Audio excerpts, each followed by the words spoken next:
কিরে শাকচুন্নি, তুই কি ভেবেছিলি তুই আমার মুখের উপর পানি মেরে চুপচাপ এখান থেকে চলে যাবি আর আমি তোকে কিছুই করব না? তাই বলে তুই আমার এখানে হাত দিবি? অসভ্য একটা! ছাড় আমাকে, ছাড় বলছি। আমি ছাড়বো না। তুই কি করবি আমি সেটা দেখতে চাই। এত সকালে ঘুম থেকে ওঠার অভ্যাস আমার নেই, কিন্তু তুই প্রতিদিন সকালবেলায় এসে আমার মুখের উপর পানি মেরে চলে যাবি। তুই এখানে দোষ দিচ্ছিস কেন? আমি যা করেছি আম্মুর কথাই করেছি। আম্মু আমাকে বলেছে প্রতিদিন তোর সঙ্গে এটা করতে। ও তাই নাকি? কিন্তু তুই যে কলেজে গিয়ে ছেলেদের সাথে ওইসব কিছু করিস, আমি কি ওইসব কথা আম্মুকে বলে দেব? আরে তোর যা কথা বলার মুখ দিয়ে বল, না হয়তো হাত দিয়ে কেন করছিস? লাগছে তো আমার। এখনই যদি রুমের মধ্যে কেউ এসে পড়ে তাহলে কিন্তু কেলেঙ্কারি হয়ে যাবে বলে দিলাম। নীলের হাত দুটো তখনও নেহার বুকের মধ্যে রয়েছে। নেহা সকালবেলা নীলের মুখের উপর পানির ঝাপটা মেরে চলে যেতে চাইছিল। নীল ঘুম থেকে লাফ মেরে উঠে নেহার হাত ধরতে চেয়ে হাতটা ওখানে ভুলবশত চলে যায়। আর নীল প্রচুর পরিমাণের ফাজিল টাইপের একটা ছেলে, তাই সে আর না ছেড়ে শক্ত করে ধরে রাখে। কারণ সে যদি ছেড়ে দেয় তাহলে নেহা এক লাফে এখান থেকে চলে যাবে, আর তার কথাগুলো বলা হবে না। তাই নেহা তাকে আবারও বলে, এই নির্লজ্জ বেহায়া, কি করছিস? তোর হাতটা তুই এখনো সরাচ্ছিস না? এক্ষুনি ছাড় বলছি, তা না হলে কিন্তু আমি আম্মুর সঙ্গে সব কিছু বলে দিব বলছি কিন্তু। নেহার এই কথা শুনে নীল নেহার বুকের উপর থেকে হাতটা সরায় আর তখন বলতে থাকে, আমার ছোঁয়া পেয়ে তোর খুবই ভালো লাগছিল, তাই না? এই জন্যই তো এতক্ষণ ধরে রাখতে দিলি। আর যদি ভালো নাই লাগতো তাহলে তো আমি যখন হাতটা ধরেছিলাম তখনই তুই নিজে নিজে ছাড়িয়ে নিতি। ফাজলামো মার্কা কথা বললে কিন্তু আমি থাপ্পড় মেরে তো সব কটা দাঁত ফেলে দিব বলে দিলাম। তুই খুব ভালো করে জানিস আমার সম্পর্কে আমি কেমন আর কোন চরিত্রের মেয়ে। এখন চুপচাপ কোনো কথা না বলে বিছানা ছেড়ে নিচে নেমে আয়, তা না হলে কিন্তু আমি আম্মুর কাছে তোর নামে এমন কিছু বলবো যেটা তুই কল্পনাও করতে পারবি না। অতঃপর নেহা আর কোনো কথা না বলে চুপচাপ রুম থেকে বের হয়ে নিচে চলে গেল। তারপর সবার জন্য নাস্তা সাজিয়ে টেবিলে নিজে খেতে বসে পড়লো। আর তখনই নীলের আম্মু সেখানে এসে উপস্থিত হলো। কি ব্যাপার নেহা, তুই একা একা নাস্তা খাচ্ছিস? নীল কোথায়? তোকে না বলেছিলাম নীলকে ডেকে নিয়ে আসতে? তুই কি যাসনি নাকি? তোমার ছেলেকে ডেকে তারপর আমি এখানে এসেছি, সবার জন্য নাস্তা রেডি করেছি আর নাস্তা খাচ্ছি। এতক্ষণও যদি তোমার ছেলের ঘুম থেকে উঠে এখানে আসার সময় না হয় তাহলে আমি কি করতে পারি? তুমি নিজেই সেটা আমাকে বলো। আরে ঘুম পাগল ছেলেটাকে নিয়ে আমি আর পারি না। ছেলেটাকে কত করে বললাম একটু সকাল সকাল ঘুমিয়ে পড়বি আর সকাল সকাল ঘুম থেকে উঠবি, কিন্তু আমার ছেলেটা তো আমার কোনো কথাই শুনবে না।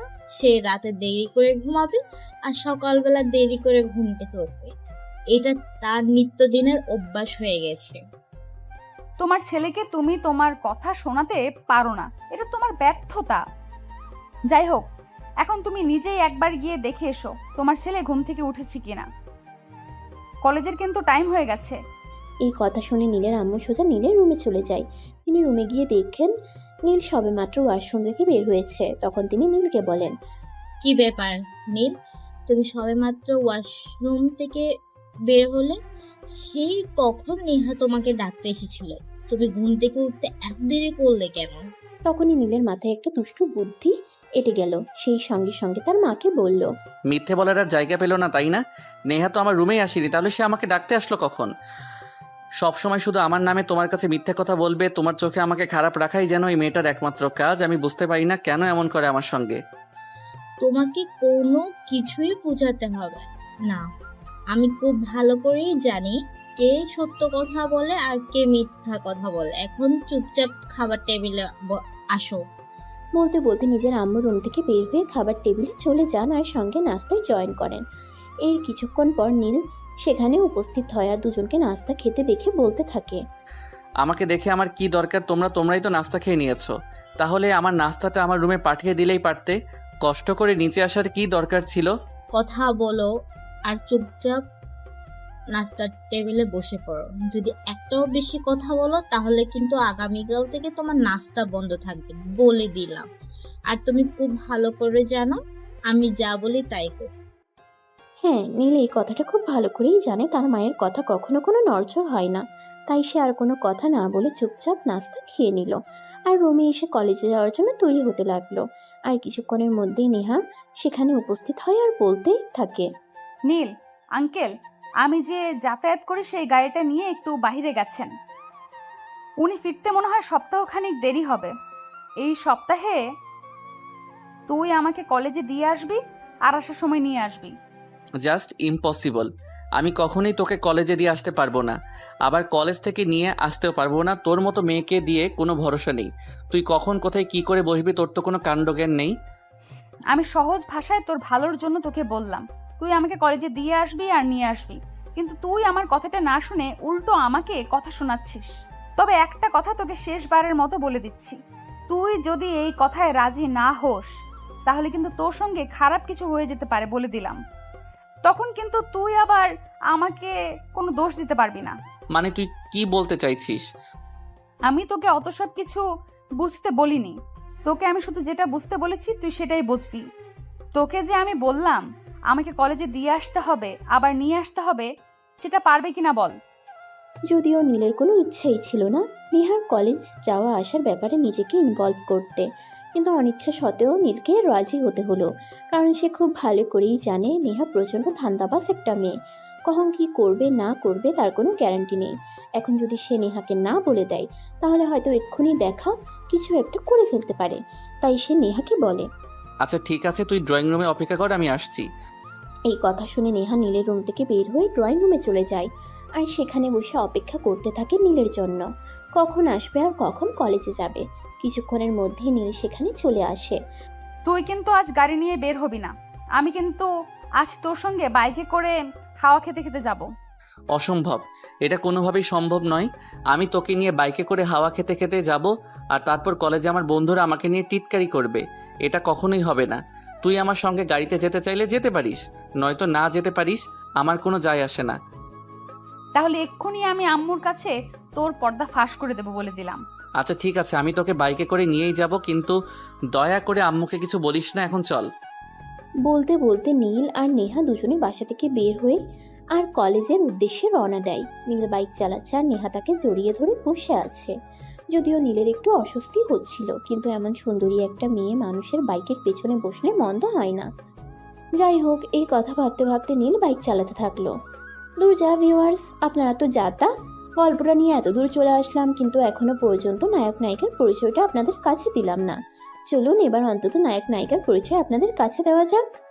আমি নীল, এই বছর ইন্টার সেকেন্ড ইয়ারে পড়াশোনা করছি।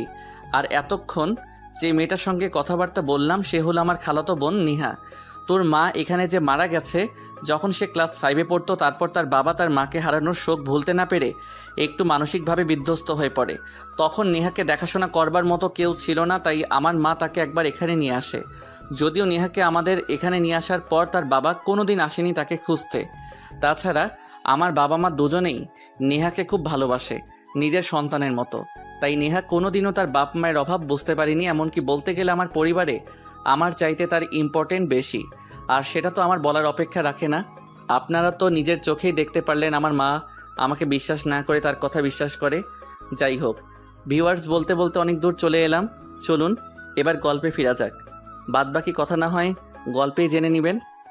যাই হোক, কথা বলতে বলতে নীল আর নেহা দুজনেই কলেজ পর্যন্ত চলে আসলো। ক্যাম্পাসের বাইরে যখন নীল বাইক দাঁড় করালো তখনই নীলের কিছু বন্ধু বান্ধব এসে তাকে ঘিরে ধরলো আর এক একজন এক এক রকম প্রশ্ন করতে থাকলো। কি ব্যাপার দোস্ত, নেহা ম্যাডাম দেখছি আজ তোর সঙ্গে, ব্যাপারটা কি বলতো? তোরা আবার তলে তলে টেম্পো চালাচ্ছিস না তো? নেহা একদমই ফাজলামো মার্কা কথাবার্তা সহ্য করতে পারে না, তাই এই ছেলেটার কথা শুনে সে প্রচণ্ড রেগে যায় আর তৎক্ষণাৎ ওই ছেলেটার শার্টের কলার চেপে ধরে গালে ঠাস ঠাস করে দুটা বসিয়ে দিয়ে বলতে থাকে, তোকে এত বড় সাহস কে দিয়েছে আমাকে নিয়ে এসব বাজে বাজে কথা বলার? তুই জানিস না আমার সম্পর্কে? আজ 2 বছর ধরে তোদের কলেজে পড়াশোনা করেছি, এতদিনে তো আমাকে জেনে যাওয়ার কথা। আরে নেহা, কি হচ্ছে এসব? তুই কি করছিস এসব? এরা যদি প্রিন্সিপালের কাছে বিচার দেয় তাহলে কি হবে, তুই সেটা জানিস তো?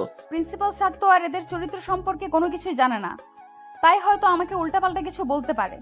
কিন্তু আমি যখন এদের সম্পর্কে প্রিন্সিপালের কাছে কমপ্লেন করব তখন প্রিন্সিপালের মুখ শুকিয়ে চুইংগাম হয়ে যাবে। নীলের সঙ্গে কথা শেষ করে নেহা আবার ওই ছেলেটার তলপেটে একটা খুশি মেরে বলতে থাকে, নেক্সট টাইম শুধু আমাকে কেন, এই কলেজের কোনো মেয়েকে নিয়ে বাজে মন্তব্য করার আগে আমার কথা 10 বার মনে করবি। তা না হলে আমি তোদের এমন অবস্থা করব যেটা তোরা কল্পনাও করতে পারবি না। ঠিক আছে নেহা, আমি বুঝতে পারিনি। I am so sorry. Please তুমি আমাকে এবারের মতো ক্ষমা করে দাও, আর কখনো এমন ভুল করব না। বলতে বলতে ওই ছেলেগুলো সেখান থেকে চলে গেল আর নেহা কলেজ ক্যাম্পাসে প্রবেশ করলো। আর তখনই তার বান্ধবী রিমি সেখানে উপস্থিত হলো। গুড মর্নিং দোস্ত, কি অবস্থা তোর? কেমন আছিস? কলেজ ক্যাম্পাস পর্যন্ত পৌঁছানোর আগে ভালোই ছিলাম, কিন্তু ক্যাম্পাসে পৌঁছাতেই আমাকে নিয়ে একটু বাজে মন্তব্য করেছে, আর আমিও সঙ্গে সঙ্গে তাদেরকে ধোলাই দিয়েছি। সে একদম, তুই ঠিকঠাক কাজ করছিস? আমাদের ক্লাসের ছেলেগুলো একটু বেশি বদমাইশ হয়ে গেছে। যখন তখন যাকে ইচ্ছা তাকে নিয়েই আজে বাজে মন্তব্য করে। এদের সাহস অনেক বেড়ে গেছে। তুই আজ এদেরকে একটু রামধলাই দিয়েছিস, একদম ভালো কাজ করেছিস। কলেজের প্রত্যেকটা মেয়ে যদি তোর মতো হতো তাহলে অনেক ভালো হতো। এ নিয়ে তুই কোনো চিন্তা করিস না। যদি আর কোনো দিন আমাদের ক্লাসের কোনো ছেলে কোনো মেয়েকে নিয়ে আজে বাজে মন্তব্য করে, তুই শুধু আমাকে ইশারা দিয়ে দেখিয়ে দিবি, তারপর দেখবি আমি ওদের কি হাল করি। আচ্ছা ঠিক আছে, সেটা সময় হলে দেখা যাবে। এখন ক্লাসে চল, ক্লাসের সময় হয়ে গেছে। তোকে একটা কথা বলতে ভুলে গেছি, আমাদের কলেজে আজ একজন নতুন লেকচারার আসবে। ও তাই নাকি? নতুন লেকচারার আসবে? তাহলে তুই আমাকে বলিসনি কেন? যাই হোক, এখন ক্লাসে চল, পরেরটা পরে দেখা যাবে। এই কথা বলতে বলতে রিমি আর নেহা দুজনেই ক্লাসরুমের দিকে অগ্রসর হয়। দেখতে দেখতে ক্লাস শুরু। এভাবে দেখতে দেখতে দিনটা কেটে যায়। বিকাল 3টার দিকে কলেজ ছুটি হয়। কলেজ ছুটি হওয়ার পর নেহা কলেজের গেটে নীলের জন্য অপেক্ষা করতে থাকলো। বেশ কিছুক্ষণ পর নীল কলেজ থেকে বের হয়। নেহাকে দাঁড়িয়ে থাকতে দেখে সে বলে, কি ব্যাপার নেহা, কি হয়েছে? তুই এখানে দাঁড়িয়ে আছিস কেন? কেন আমি এখানে দাঁড়িয়ে আছি বলে তোমার কোনো সমস্যা হচ্ছে নাকি? তুই জানিস না আমি এখানে কেন দাঁড়িয়ে আছি? দেখ, আমি খুব ভালো করে জানি তুই এখানে কেন দাঁড়িয়ে আছিস, কিন্তু আমি আন্তরিকভাবে দুঃখিত। তোকে আমি আমার বাইকে করে নিয়ে যেতে পারবো না, কারণ তুই কোথায় কি করবি তার কোনো জ্ঞান নেই তোর। সকালবেলা যদি আমি তোকে আমার সঙ্গে না নিয়ে আসতাম তাহলে হয়তো এত বড় একটা ঘটনা ঘটতো না। যাই হোক, সর্বশেষ কথা হলো তুই একটা রিক্সা অথবা অটো নিয়ে বাসায় চলে আয়, কিন্তু আমি তোকে আমার সঙ্গে নিতে পারবো না। বললেই হলো? তুই আমাকে বলবি আর আমি রিক্সা অথবা ওটা নিয়ে বাসায় চলে যাব? কখনোই না। আমি তোর সঙ্গে বাইকে করে কলেজে এসেছি, আর এখন তোর সঙ্গেই বাসায় যাব। তা না হলে কিন্তু আমি কি করতে পারি সেটা তুই ভালো করেই জানিস। এই কি সমস্যা তোর? তুই সব সময় আমার সঙ্গে এরকম করিস কেন? আমি কি তোর বিয়ে করা জামাই নাকি সব সময় আমার উপর অধিকার ফলাতে আসিস? তোর যদি পার্সোনালি আমার জামাই হওয়ার ইচ্ছা থাকে তাহলে আম্মুকে বলে দিস, তাহলে কি হবে? তোর মতন হ্যান্ডসাম একটা ছেলেকে বিয়ে করতে আমার কোনো আপত্তি নেই। আমি নির্দ্বিধায় হ্যাঁ বলে দেব। তোর কথা শুনলে আমার ইচ্ছে হয় আমি নিজের মাথাটা বাড়ি মেরে নিজেই ফাটিয়ে ফেলি। তোর যে দার্জিলিং মার্কা ক্যারেক্টার, এই বিষয়ে জানলে বাংলাদেশের কোন ছেলে তোকে বিয়ে করতে সম্মত হবে কিনা সেই বিষয়ে আমার যথেষ্ট সন্দেহ রয়েছে। দেখ, বেশি কথা বলে আমার সঙ্গে বাড়াবাড়ি করিস না, তাহলে এর পরিণাম যে খুব খারাপ হবে সেটা কিন্তু তুই খুব ভালো করেই জানিস। আমার মেজাজ এমনিতেই অনেক খারাপ আছে, এখন যদি তুই এইসব ফাজলামো মার্কা কথাবার্তা বলে আমার মেজাজ আরো খারাপ করিস তাহলে কিন্তু এর পরিণাম খুবই খারাপ হবে। তখন নীল আর কোনো কথা বলল না, কারণ সে খুব ভালোভাবেই বুঝতে পারছে এখন যদি নেহার সঙ্গে কোনো কথা বলে তাহলে এর পরিণাম ভালোর চাইতে খারাপই বেশি হবে। তাই সে নেহার সঙ্গে আর কোনো কথা না বাড়িয়ে বলে, ঠিক আছে চল আমার সঙ্গে, তবে রাস্তায় যেতে যেতে কিন্তু একদম এসব ফাইজলামো মার্কা কার্যকলাপ করবি না, তাহলে কিন্তু আমি তোকে রাস্তায় ফেলে রেখে চলে যাব বলে দিলাম। দেখ, আমি একদমই ফাজলামো করি না। আমি অন্যায় সহ্য করতে পারি না। আমার সামনে যদি কেউ অন্যায় করে তাহলে রাগে আমার গা জ্বলে যায়, তাই আমি তাকে একটু উত্তম মধ্যম তার বন্দোবস্ত করি। কিন্তু এখানে তুই সব সময় আমার দোষ কেন দেখিস? তারপর দুজনের মধ্যে কেউই আর কোনো কথা না বলে বাড়ির উদ্দেশ্যে রওনা দেয়। বাড়িতে আসতেই নীলের মা বলে, কি নেহা, ব্যাপার কি হয়েছে তোমার হাতে? এটা কাটা দাগ কিসে? অনেকটা রক্ত বের হয়েছে, মনে হয় রক্ত একদম শুকিয়ে আছে। আসলে নেহা যখন ওই ছেলেটাকে মারছিল তখন হয়তো ওই ছেলেটার প্যান্টের বেল্টের মধ্যে লেগে কিছুটা কেটে গেছে, কিন্তু নেহা সেটা খেয়াল করেনি। আর বাড়িতে আসতেই সেটা নীলের আম্মুর চোখে পড়ে গেল। তখন নেহা বিষয়টাকে ধামাচাপা দেওয়ার জন্য বলে, আম্মু, ক্যাম্পাসে হাঁটতে গিয়ে একটু পড়ে গেছিলাম আর তখনই এই ব্যথাটা পেয়েছি। তোমরা যে কি করো না আমি কিছুই বুঝতে পারি না। হাতটা কেটে গেছে কিন্তু সেদিকে তোমার খেয়ালই নেই। তোমরা তোমাদের মতোই রয়েছো। দেখো আম্মু, চিন্তা করা ভালো, কিন্তু বেশি চিন্তা করা কিন্তু একদমই ভালো নয়। আমার হাতটা একটুখানি কেটেছে, এতটাও কেটে যায়নি যে তোমাকে এত টেনশন নিতে হবে। যাই হোক, আমি ফার্স্ট এইড করে নেব, তোমাকে কোনো চিন্তা করতে হবে না। আরে না, আমাকে কোনো চিন্তা করতে হবে? তোমরা তো এখন অনেক বড় হয়ে গেছো, আমাকে তোমাদের আর কোনো প্রয়োজন নেই। আরে আম্মু, তুমি এইভাবে কথা বলছো কেন? বললাম তো আমার হাতটা অনেকটা কাটেনি, অল্প একটু কেটেছে। আমি নিজে নিজেই ফার্স্ট এইড করে নিতে পারবো, তোমাকে এত টেনশন করার কিছুই নেই। কিন্তু নীলার আম্মু নেহার কোনো কথা না শুনে সেখান থেকে চলে গেল। অপরদিকে নেহাও কারোর সঙ্গে আর কোনো কথা না বলে চুপচাপ রুমে চলে আসে। আর রুমে এসে হাত প্রথমে ব্যান্ডেজ করে নেয়, তারপর ওয়াশরুমে চলে যায় ফ্রেশ হওয়ার জন্য। তারপর ফ্রেশ হয়ে এসে রুমে শুয়ে শুয়ে বিশ্রাম নিতে থাকে। দেখতে দেখতে বিকেল পেরিয়ে সন্ধ্যা হয়ে গেল। সবাই নাস্তা করার জন্য টেবিলে এসেছে। দেখ নেহা, এটা তো আমরা সবাই খুব ভালো করে জানি যে তুই অন্যায় সহ্য করতে পারিস না, কিন্তু তোর সামনে যে এত বড় একটা অন্যায় হচ্ছে সেটা তুই কেন থামাচ্ছিস না? মানে তুমি কি বলতে চাইছো? আমি তো কিছুই বুঝতে পারছি না। আমার সামনে আবার কি অন্যায় হচ্ছে যেটা আমি দেখেও থামাচ্ছি না? দেখ, তোর খুব কাছের বান্ধবী রিমি, তাকে কেউ একজন যাওয়া আসার পথে বেশ কয়েকদিন ধরে বিরক্ত করছে, কিন্তু সেই বিষয়ে রিমি আমাকে কোনো কিছুই বলেনি। আমি কলেজের ছেলেপেলেদের কাছে বিষয়টা জেনেছি। তাহলে এই বিষয়টা নিয়ে তুই কিছু করছিস না কেন? আরে, এটা তুই কি বলছিস? আমার বান্ধবী রিমিকে কেউ বিরক্ত করছে, আর এই কথাটা আমি এখন শুনলাম? তুই এই বিষয়টা এখন শুনেছিস? তখন আমাকে বলিসনি কেন? আর রিমি তো আমাকে এই বিষয়ে কিছুই বলেনি। কারণ রিমি খুব ভালো করেই জানে, সে যদি এই ছেলেটার বিষয়ে তোর কাছে কিছু বলে তাহলে এই ছেলেটার কপালে কি থাকতে পারে, তাই রিমি ভয় পেয়ে তোকে কিছু বলেনি। আচ্ছা ঠিক আছে, তুই যখন বিষয়টা আমার সঙ্গে শেয়ার করেছিস তাহলে তো বিষয়টা আমাকে দেখতেই হবে। ছেলেটার কত বড় সাহস, সে আমার বান্ধবীকে বিরক্ত করে। ভীমরুলের চাকে হাত দিয়েছে, এবার বুঝতে পারবে এর মজা কি। ঠিক আছে, আর হ্যাঁ, তোকে কিন্তু আমি একটা কথা শেষবারের মতো বলে দিচ্ছি, কলেজ ক্যাম্পাসে তুই কার কারণে কারোর সঙ্গে শুধু শুধু ঝামেলা করতে যাবি না। তারপর কেউ আর কোনো কথা না বলে চুপচাপ নাস্তা শেষ করে যার যার রুমে চলে যায় আর পড়তে বসে। দেখতে দেখতে রাত প্রায় 12টা বেজে যায়। তারপর সবাই মিলে রাতের খাওয়া দাওয়া শেষ করে ঘুমিয়ে পড়ে। সকালবেলা নীলের আম্মু নেহাকে ডাকতে যায়। এই নেহা, কি হয়েছে তোর? এত বেলা পর্যন্ত ঘুমাচ্ছিস কেন? তুই তো কখনোই এত বেলা পর্যন্ত ঘুমাস না। তোর আবার শরীর খারাপ করেনি তো? শরীর খারাপ করলে আজ কলেজ যেতে হবে না, বাড়িতেই থাক। আরে আম্মু থামো তো, তুমি কি সব তখন থেকে বলে যাচ্ছ? আসলে আজ কেন জানি না খুব বেশি ঘুম পাচ্ছে না, তাই ঘুম থেকে উঠতে লেট হয়ে গেছে। তাই বলে কলেজে যাব না কেন? কলেজে তো যেতেই হবে। বুঝি না বাপু, তোদের মনের ইচ্ছা। কি দেখছি তুই এখনো ঘুমাচ্ছিস?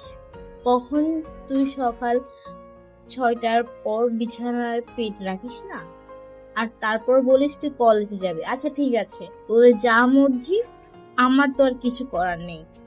বলতে বলতে নীলের আম্মু রুম থেকে বের হয়ে বাইরে চলে যায়। তারপর ডাইনিং টেবিলে গিয়ে সবার জন্য নাস্তা তৈরি করে। সকাল 8টার মধ্যে সবাই ব্রেকফাস্ট টেবিলে জয়েন করে। তারপর নাস্তা শেষ হলে নীল আর নেহা দুজনে কলেজের উদ্দেশ্যে বের হয়। কলেজ ক্যাম্পাসে এসে নেহা দেখতে পায় তার বান্ধবী রিমি একটু দূরে দাঁড়িয়ে আছে। তখনই সে রিমিকে ডাক দেয়। এই রিমি, কি হয়েছে? তুই ওখানে একা একা দাঁড়িয়ে আছিস কেন? এদিকে একটু আমার কাছে আয় তো। কই, আমার আবার কি হবে? আমি তো একদম ঠিক আছি। আচ্ছা, তোর কি হয়েছে তুই সেটাই বল। না হয় তুই তো কখনো কলেজ ক্যাম্পাসে সকাল 10টার আগে পাহাই রাখিস না, তাহলে আজ এত সকাল সকাল চলে আসলি যে? রিমি কথাটা ঘুরিয়ে অন্যদিকে নিতে চাইছে সেটা নেহা খুব ভালোভাবেই বুঝতে পারে, তাই নেহা রিমিকে বলে। রিমি কথাটা ঘুরিয়ে অন্যদিকে নিতে চাইছে সেটা নেহা খুব ভালোভাবেই বুঝতে পারে, তাই নেহা রিমিকে বলে।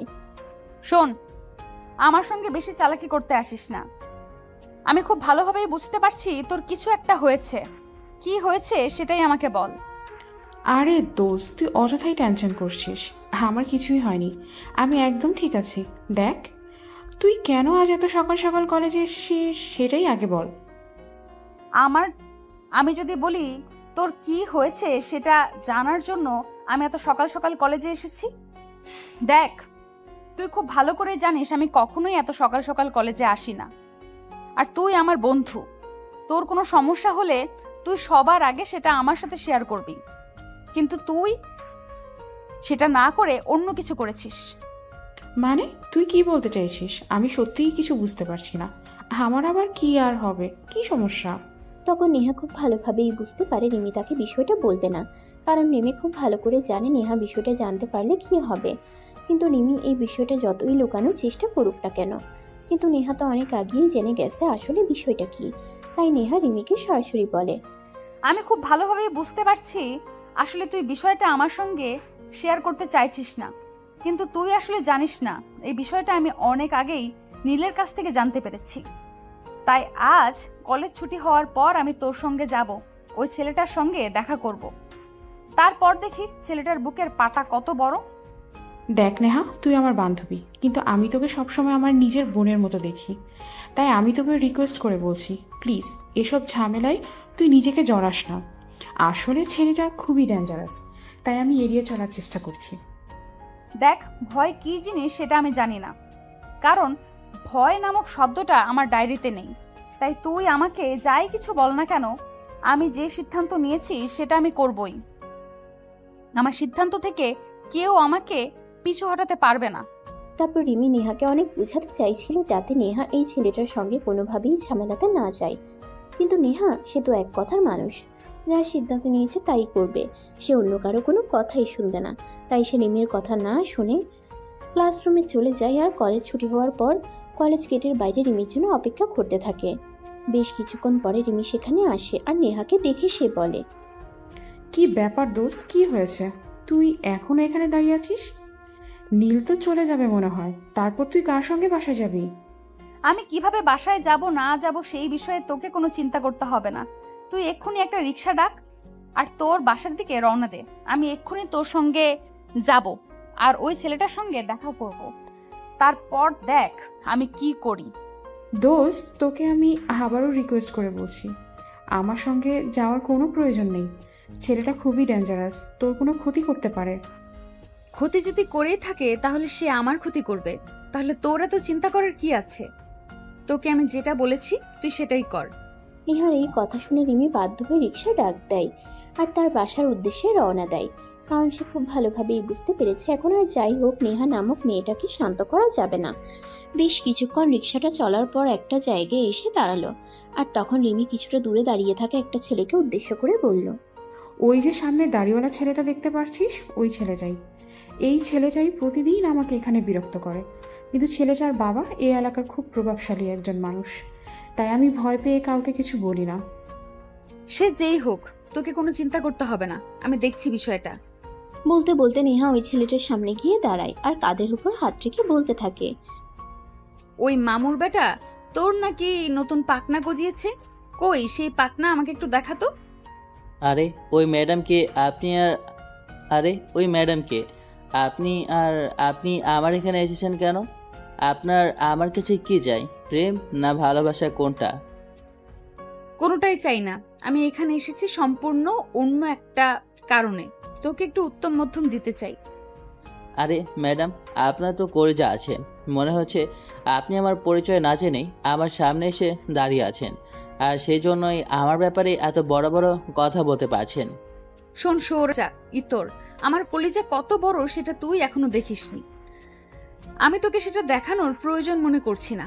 যাই হোক, আমি তোর সঙ্গে যে বিষয়ে কথা বলতে এসেছি সেটা হলো, তুই আমার বান্ধবী রিমিকে বিরক্ত করছিস কেন? ও, তার মানে আপনি আমার প্রিয়তমার বিষয়ে কথা বলতে এসেছেন।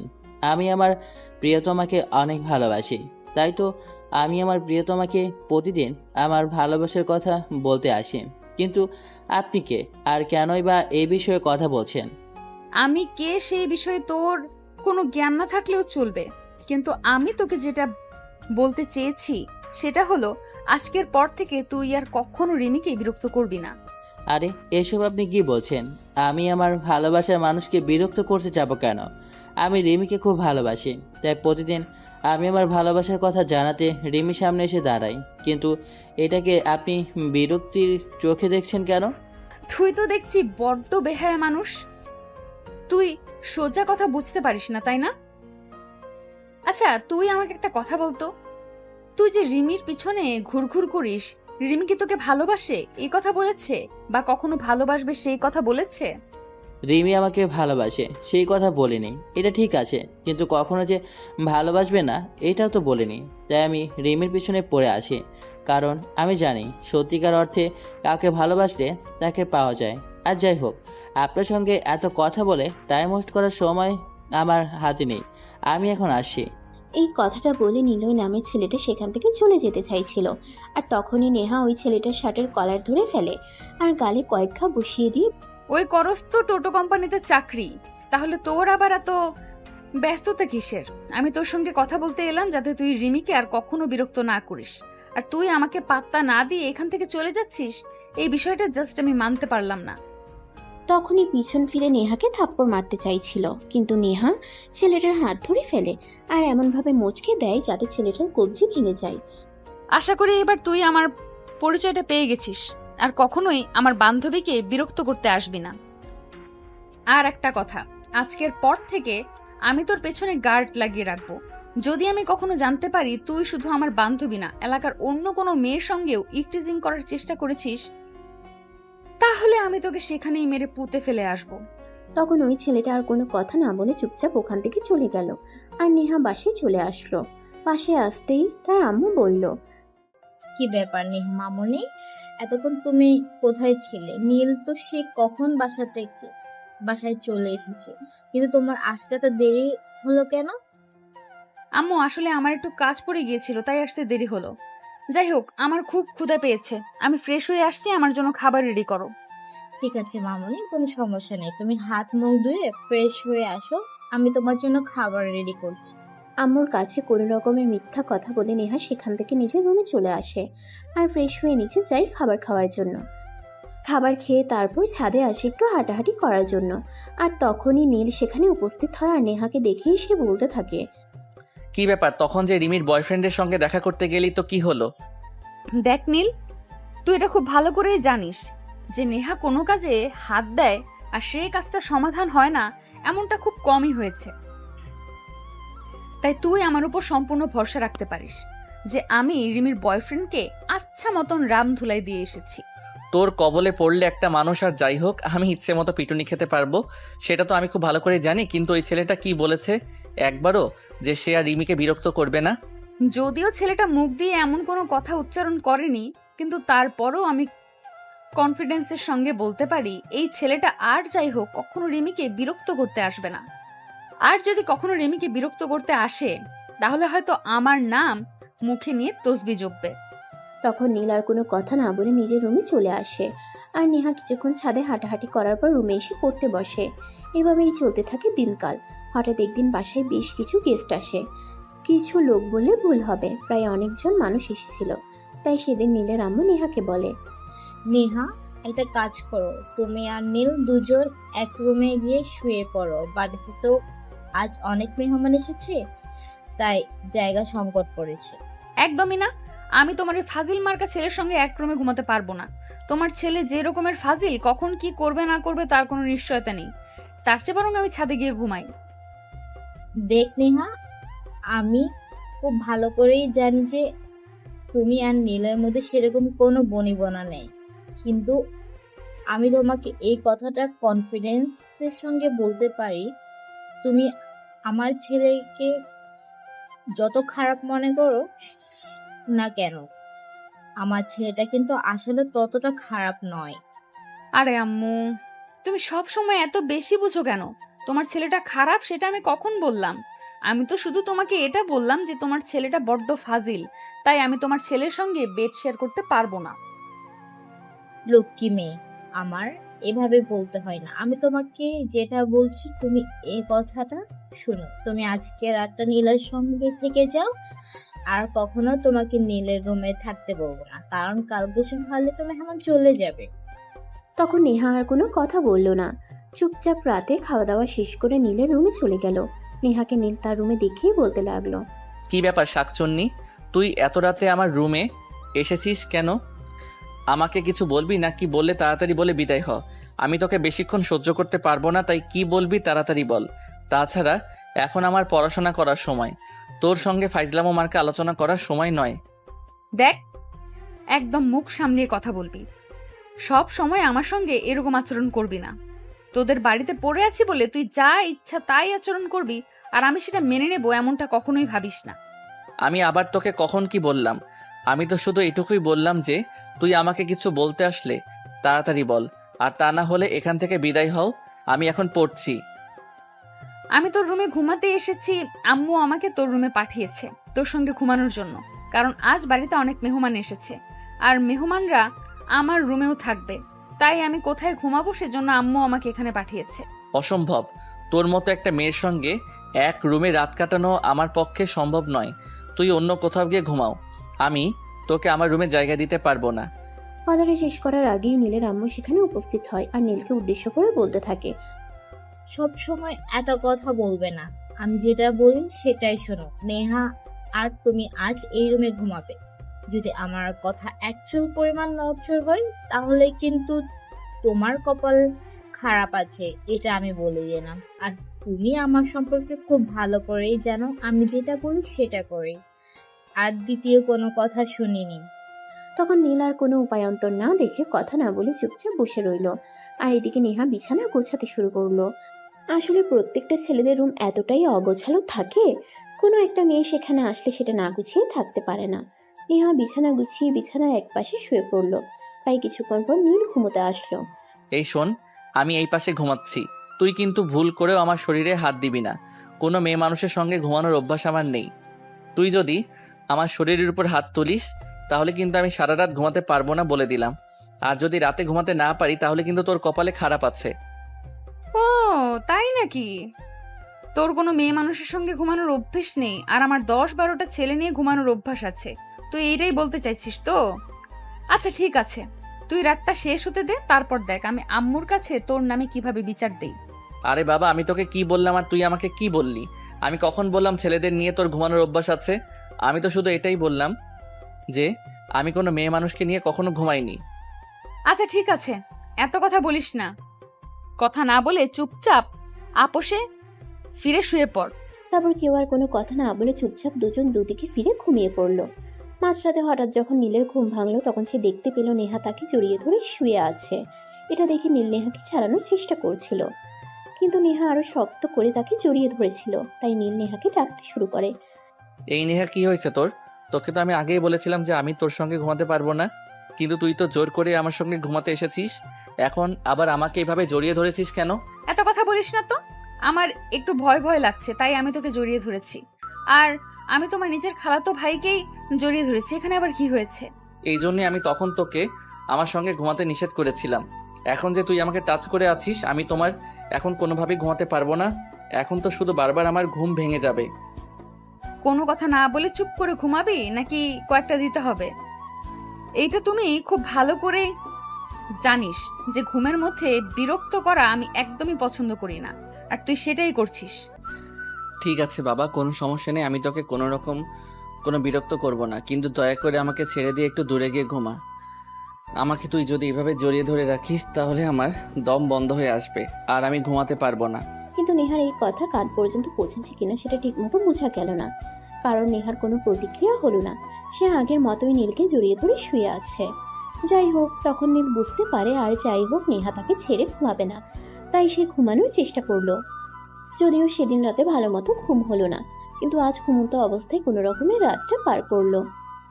সকালবেলা ঘুম থেকে উঠেই নীল নেহাকে বলতে লাগলো, এই এত নির্লজ্জ মার্কা চরিত্র কেন তোর? আমাকে বলতো। আমি তোকে কতবার বলেছিলাম আমাকে জড়িয়ে ধরে ঘুমানোর চেষ্টা করবি না, কিন্তু তুই আমার কোনো কথা না শুনে সেটাই করেছিস। তুই কি আমার বিয়ে করা বউ না কি রে? তুই যদি আমাকে তোর বউ বানাতে চাস তাহলে আমি তোর বউ হয়ে সারা জীবন তোর কাছে থেকে যেতে চাই। আমি তোর কাছ থেকে কোথাও যেতে চাই না। আমার তো মাথা খারাপ হয়েছে, তোর মতো একটা মেয়েকে আমি আমার বউ বানাবো কখনোই না। তুই আমার সামনে থেকে সর।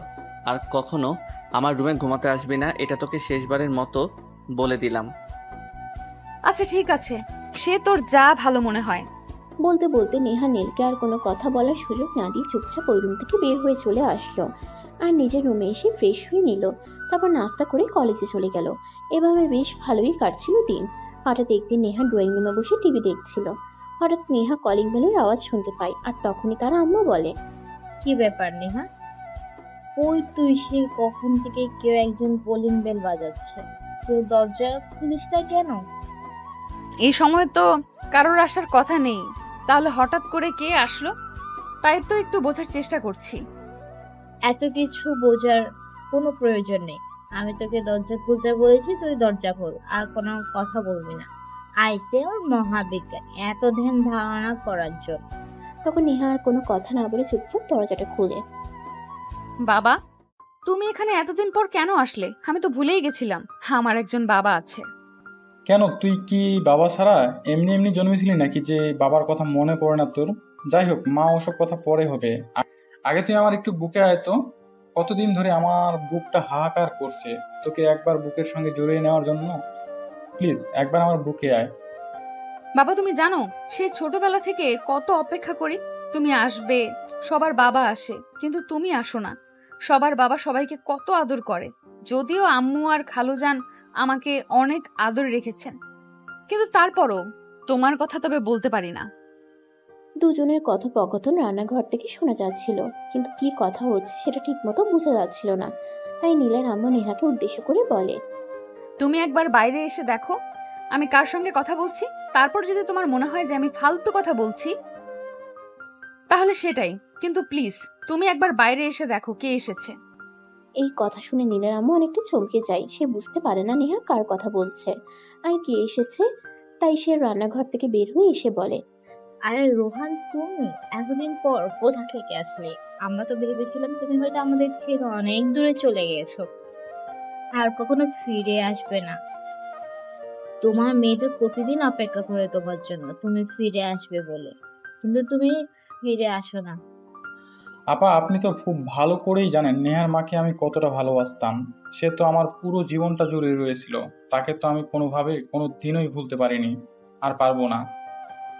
এইটা তোমাকে মুখ দিয়ে বলতে হবে না, আমরা সবাই খুব ভালো করে জানি তুমি নেহার মাকে কত ভালোবাসো, কিন্তু সে আমাদের ছেড়ে এইভাবে হঠাৎ চলে যাওয়াটা আমরা কেউই মেনে নিতে পারছি না। যাই হোক, তুমি এতদিন কোথায় ছিলে? এই তো ছিলাম, ঘুরে ঘুরে আসলে। জানেন তো, ভালোবাসার মানুষ জীবন থেকে হারিয়ে গেলে জীবনটা সত্যি খুবই অগোছালো হয়ে যায়। তাই আমি নেহার মায়ের চলে যাওয়াটা এত সহজে মেনে নিতে পারিনি। তারপর তারা তিনজনে আরো অনেক কথা বলতে থাকে। এভাবে বিকেল গড়িয়ে সন্ধ্যা হয়ে যায়। আর তখন নীলের আম্মু নেহার বাবাকে বলে, আচ্ছা যাই হোক, তোমার গল্প পরে শুনবো। এখন তুমি ফ্রেশ হয়ে উপরে চলে যাও, নেহা তোমাকে তোমার রুমটা দেখিয়ে দেবে। তারপর ফ্রেশ হয়ে নিচে আসো, সবাই একসঙ্গে রাতের খাবার খাবো। তখন নেহার বাবা আর কোনো কথা না বলে চুপচাপ নেহার পিছন পিছন উপরে চলে আসে। আর নেহা ওনাকে রুমটা দেখিয়ে দেয় আর গোসল করার জন্য কাপড় চোপড় দেয়। তারপর উনি ফ্রেশ হয়ে বেশ কিছুক্ষণ পর নিচে আসেন রাতের খাবার খাওয়ার জন্য। এভাবে দেখতে দেখতে 2 দিন কেটে গেল। হঠাৎই সেদিন বিকেল বেলা সবাই যখন ড্রয়িং রুমে বসে গল্প করছিল, তখন নেহার বাবা নীলের আম্মুকে উদ্দেশ্য করে বলে, দেখেন আপা, আমি খুব ভালো করেই জানি আমি চলে যাওয়ার পর আপনারা নেহাকে অনেক কষ্ট করে লালন পালন করে মানুষ করছেন। নেহার উপর আমার চাইতে আপনাদের অধিকার বেশি। কিন্তু একটা কথা বলতেই হচ্ছে, দেখুন আমি নেহার জন্মদাতার পিতা। তাই আমি চাইছি যে কয়টা দিন পৃথিবীতে বেঁচে আছি, সেই কয়টা দিন আমি আমার সন্তানকে বুকে নিয়ে বাঁচি। নিজের ভালোবাসার মানুষকে হারিয়ে অনেক কষ্ট করে এই কয়টা বছরে নিজেকে একটু শক্ত করেছি, আর এখন আমি আমার সন্তানটাকে নিয়ে থাকতে চাই। এটা তুমি কোন ধরনের কথা বলছো? তুমি তোমার সন্তানকে নিয়ে থাকবে এখানে, আমাকে জিজ্ঞেস করার কি আছে? আর তোমার সন্তান যদি তোমার সঙ্গে থাকতে চায় তাহলে তো হলো, তুমি এ ব্যাপার আমার সঙ্গে কথা না বলে নেহার সঙ্গে কথা বল, তাহলে তো বেশি ভালো হয়। তখন নেহার বাবা নেহাকে জিজ্ঞাসা করে আর নেহা তখন উত্তর দেয়, দেখো, আমার মা যখন থেকে আমাদের বাড়ি ছেড়ে চলে গেছে, তখন তুমিও আমাকে ছেড়ে চলে গিয়েছিলে। আমার সেই সময়টাতে আমার পরিবারকে খুব প্রয়োজন ছিল। সেই সময়টাতে আমি কাউকেই পাইনি। সেই সময়টা আম্মু আমাকে দিয়েছে। সে অনেক কষ্ট করে আমাকে লালন পালন করে মানুষ করেছে।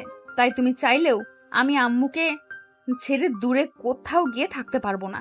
তোমার যদি আমাকে নিয়ে থাকার এত ইচ্ছা থাকে তাহলে তুমি এখানে আমার সঙ্গে থাকতে পারো। দেখো মামনি, তুমি বিষয়টা নিয়ে যেভাবে ভাবছো আসলে বিষয়টা সেরকম নয়। আমি তোমার বাবা, আমি চাইলেই তোমার খালামণির বাড়িতে থাকতে পারি না। আমার নিজের একটা বাড়ি আছে এবং যথেষ্ট সহায় সম্পত্তি আছে, যেগুলো অনেকদিন ধরে অন্য কেউ ভোগ করছে, আর তার একমাত্র উত্তরাধিকারী হলে তুমি। তাই আমি চাই তুমি আমার সঙ্গে আমার বাড়িতে চলো। আমি আমার সকল সহায় সম্পত্তি তোমার নামে লিখে দিব। দেখো, আমার কাছে সহায় সম্পত্তি তেমন কোনো কিছুই না। আসলে আম্মু আমাকে এতটা ভালোবাসা দিয়েছে যে আমি অন্য কিছুর কথা ভুলেই গিয়েছিলাম। তাই তুমি চাইলেও আমি আম্মুকে ছেড়ে থাকতে পারবো না। আই এম সো সরি বাবা, তুমি আমায় ক্ষমা করে দাও। নেহা, তোমাকে আমি এই শিক্ষা দেইনি। তোমাকে আমি কার সঙ্গে কিভাবে কথা বলতে হয় সেটা খুব ভালো করে শিখিয়েছি। তুমি তোমার বাবার সঙ্গে এভাবে কথা বলো না। দেখো আম্মু, কার সঙ্গে কিভাবে কথা বলতে হয় সেটা আমি খুব ভালো করেই জানি। আর আমি এটাও খুব ভালো করেই জানি যে আমি আমার বাবার সামনে দাঁড়িয়ে কথা বলছি। তাই আমি আমার বাবাকে বলছি, আমি আমার আম্মুকে ছেড়ে কোথাও যাব না। দেখো আম্মু, সবসময় তোমার পাশে ছিলাম, সবসময় তোমার পাশে থাকবে, এটা গ্যারান্টি দিয়ে বলতে পারি। কিন্তু একটা কথা, তোমাকে তোমার বাবার সঙ্গে যেতেই হবে, কারণ সে তোমাকে জন্ম দিয়েছে। আমাদের চাইতে তার অধিকার অনেকখানি বেশি। কার অধিকার কতখানি সেই সব বিষয়ে আমি কোনো কিছু জানি না, আর জানতেও চাই না। আমি শুধু এইটুকুই জানি যে আমি তোমাকে ছেড়ে কোথাও যাব না। আমি তোমাকে ছাড়া থাকতে পারবো না। দেখো, উনি তোমার বাবা, উনি চাইলে তোমাকে এখান থেকে জোর করে নিয়ে যেতে পারে, কিন্তু আমি আশা করব তোমাকে সেটা করতে হবে না, কারণ তুমি যথেষ্ট বুদ্ধিমতী আর জ্ঞানী একটা মেয়ে। রোহান, তুমি কোনো চিন্তা করো না। আমি যেভাবে পারি নেহাকে আগামীকালকে তোমার সঙ্গে তোমাদের বাড়ি পাঠাবো। তারা তিনজনে তাদের কথার সেখানে পরিসমাপ্তি ঘটাচ্ছিল, কিন্তু তখনই নীল সেখানে উপস্থিত হয় আর এমন কথা শুনে বলতে থাকে। কি ব্যাপার, তোমরা কি নিয়ে আলোচনা করছিলে? আমি দূর থেকে একটু একটু শুনছিলাম। নেহা আমাদের এখান থেকে চলে যাবে মনে হয়। হ্যাঁ, তুমি একদম ঠিকই শুনেছ। সে তো অনেকদিন ধরে আমাদের সাথে আমাদের এখানে আছে, কিন্তু এখন তার বাবা ফিরে এসেছে, তাই আমি চাইছি এখন থেকে সে তার বাবার সঙ্গে থাকুক, কারণ সে তার বাবার একমাত্র রাজকন্যা ছিল। তোমার খালামণি চলে যাওয়ার পর সে একটু মানসিকভাবে বিধ্বস্ত হয়ে এই কয়েকদিন তার সন্তান থেকে আলাদা ছিল, তাই আমি চাই না সে আর তার সন্তান থেকে আলাদা থাকুক। আমি তোমাদের কথা শুনে একমত হতে পারলাম না, কারণ আমি সেই ছোটবেলা থেকে নেহার সঙ্গে একসঙ্গে বড় হয়েছি। আমার খেলার সাথী, বন্ধু বান্ধবী যাই কিছু বলো না কেন, সব কিছুই নেহা। নেহাকে ছাড়া আমি থাকতে পারবো না। নেহা যদি এখান থেকে চলে যায় তাহলে আমিও তার সঙ্গে যাব। এগুলো কোন ধরনের কথা? আমি কিন্তু সেটা বুঝাতে পারছি না। নেহা, তোর বাবার সঙ্গে তার বাবার সাথে থাকবে, সেখানে তুমি কোথায় যাবে? এসব পাগলা মার্কা কথা বার্তা বন্ধ করো। কিন্তু নীল কোনো কথাই শুনছে না, কারণ সে ছোটবেলা থেকেই নেহার সঙ্গে বড় হয়েছে, তার সবটা সময় কাটিয়েছে। তাই এখন সে চাইলেও একা একা ভালো থাকতে পারবে না। তাই সে নেহাকে এখান থেকে চলে যেতে দিতে চাইছে না। তাই শেষের বারের মতো সবাইকে উদ্দেশ্য করে বলতে থাকে। আমি তোমাদের সবাইকে শেষবারের মতো বলছি, নেহা যদি এই বাড়িতে না থাকে তাহলে আমিও এই বাড়িতে থাকবো না, কারণ নেহা ছাড়া আমার উপস্থিতি ক্ষুণ্ণ। আঙ্কেল, আপনি আমাদের এখানেই থাকুন, আমাদের কোনো প্রবলেম হবে না। দেখো বাবা, সেটা তো হয় না। হাজার হোক আমি তোমার খালামণির হাজব্যান্ড। আমি চাইলেও তোমাদের এখানে থাকতে পারি না। সমাজের লোক এটাকে ভালো চোখে দেখবে না। তাছাড়া আরও অনেক সমস্যা আছে, তাই আমি নেহাকে আমার সঙ্গে নিয়ে যেতে চাই। তারপর নেহা আর কোনো কথা না বলে নিজের রুমে এসে কাঁদতে শুরু করার কারণ সে নীল আর আম্মুকে ছাড়া কোনোভাবেই ভালো থাকতে পারবে না। তখনই নীল সেই রুমে আসে আর নেহাকে বলে। কি ব্যাপার নেহা, কান্না করছিস কেন? তুই এভাবে কান্না করিস না। তুই কান্না করলে আমার খুব কষ্ট হয়, আমি সহ্য করতে পারি না। দেখ, আমি কোনোভাবেই বুঝতে পারছি না তারা কেন তোর থেকে আমাকে আলাদা করতে চাইছে। আমরা দুজন তো জানি, আমরা তো, তুই ঝগড়া করি না কেন? আমরা একে অপরের প্রাণ, আমরা একে অপরকে ছাড়া বেঁচে থাকতে পারবো না। হ্যাঁ, তুই একদম ঠিক কথাই বলেছিস। আমি তোকে আর আম্মুকে ছাড়া কোনোভাবেই থাকতে পারবো না। সেই ছোটবেলা গ্রাম থেকে এইখানে চলে এসেছি। গ্রামের তেমন কাউকে চিনিও না, আর বন্ধু বলতে আমার সেরকম কোনো বন্ধু কখনোই ছিল না। তাহলে আমি সেখানে গিয়ে কিভাবে থাকবো? আর সামনে পরীক্ষাও আসছে। হ্যাঁ, সেটাই তো। সব থেকে বড় কথা, সারা বছর পড়াশোনা করে যদি পরীক্ষায় না দিতে পারিস তাহলে লাভটা কি আছে? যাই হোক, তোর বাবা যেহেতু তোকে নিয়ে গ্রামে চলে যেতে চায়, তাহলে তোর ওনার মুখের উপর কথা বলা যায় না।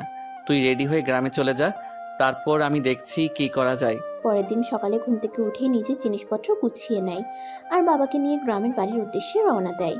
সারা রাস্তায় নেহা মনমরা হয়ে বাসের সিটে বসে আছে। তখনই তার বাবা বলে, কি ব্যাপার মামুনি, তুমি এভাবে মনমরা হয়ে বসে আছো কেন? আমি তোমাকে ঢাকা থেকে গ্রামে নিয়ে যাচ্ছি বলে তোমার খুবই মন খারাপ? মন খারাপটা তো এই শহরের জন্য নয়, মন খারাপ আম্মুর জন্য, মন খারাপ নীলের জন্য। আমি তাদের দুজনকে ছেড়ে কিভাবে থাকবো সেটা ভেবেই খুব কষ্ট হচ্ছে। প্লিজ তুমি আমাকে শহরেই থাকতে দাও।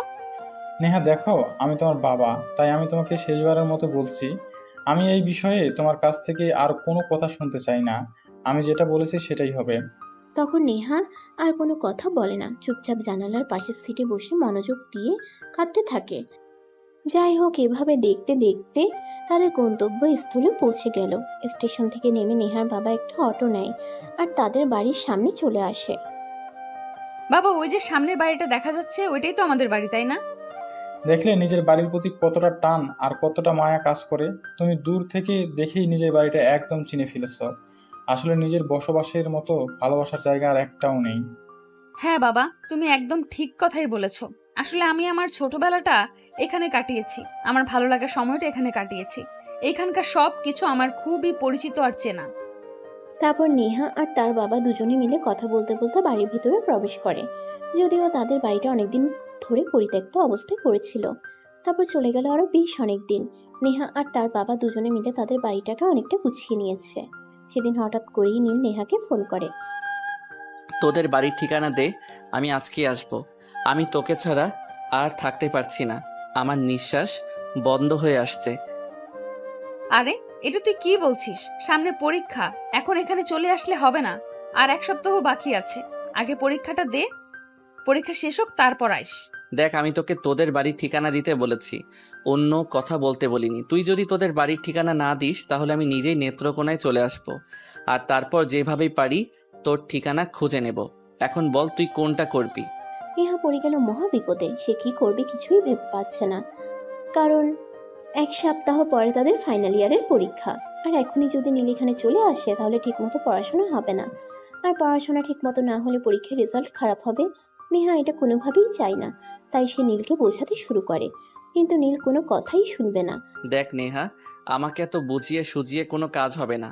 আমি যেটা সিদ্ধান্ত নিয়েছি আমি সেটাই করব। আমি রেডি হয়ে বাসা থেকে বের হয়ে গেছি, তুই তোদের ঠিকানা বল। তারপর নেহা নীলকে তাদের বাড়ির ঠিকানা দেয় আর সঙ্গে সঙ্গেই সেই নীলের আম্মুকে ফোন করে। আসসালামু আলাইকুম আম্মু, কেমন আছো?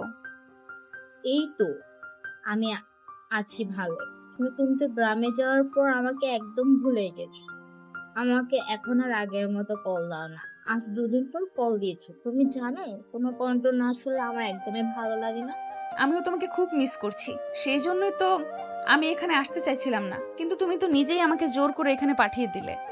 কি করব বল, তোর বাবা তোকে নিয়ে যেতে চাইছে এখানে, আমি তোকে আটকে রাখি কিভাবে? হাজার হোক সে তোর জন্মদাতার পিতা, তাই তো আমি তার সঙ্গে যেতে দিলাম। তোর বাবা ছাড়া অন্য কেউ আসলে আমি তোকে কখনোই দিতাম না। আচ্ছা, কি করছিস এখন? এই তো সবেমাত্র তোমার ছেলের সঙ্গে কথা বললাম। তোমার ছেলে নাকি সব কিছু ফেলে রেখে আমার এখানে চলে আসছে, সামনে তার পরীক্ষা, কিন্তু এখন এখানে আসার কি দরকার? সে তোকে ছাড়া কোনোভাবে থাকতে পারছে না নাকি? নিঃশ্বাস বন্ধ হয়ে আসছে। আমি নিজে তাকে অনেকবার ওখানে যাওয়ার জন্য মানা করেছিলাম, কিন্তু সে আমার কোনো কথা শুনেনি। সে তোর কাছেই যাবেই। তারপর নেহা আম্মুর সঙ্গে আরো বেশ কিছুক্ষণ কথা বলে ফোন রেখে দেয় আর এদিকে অপেক্ষা করতে থাকে নীল কখন আসবে। দেখতে দেখতে বিকেল হয়ে গেল। নেহা বাড়ির বাইরের বাগানে বসে আছে। এমন সময় হঠাৎ দেখলো নীল আসছে। নেহা উঠে দাঁড়াতেই নীল তার দিকে তাকায় আর তখনই দৌড়ে এসে নেহাকে জড়িয়ে ধরে বলে, এই পাষাণ বেঈমান, তুই এতদিন ধরে আমাকে ছাড়া কেমনে আছিস? আমি তো তোকে ছাড়া থাকতে পারছিলাম না, আমার নিঃশ্বাস বন্ধ হয়ে আসছিল, তাই তো আমি তোর কাছে চলে এলাম। আমারও তোকে ছাড়া থাকতে অনেক কষ্ট হচ্ছিল, কিন্তু কি করব বল।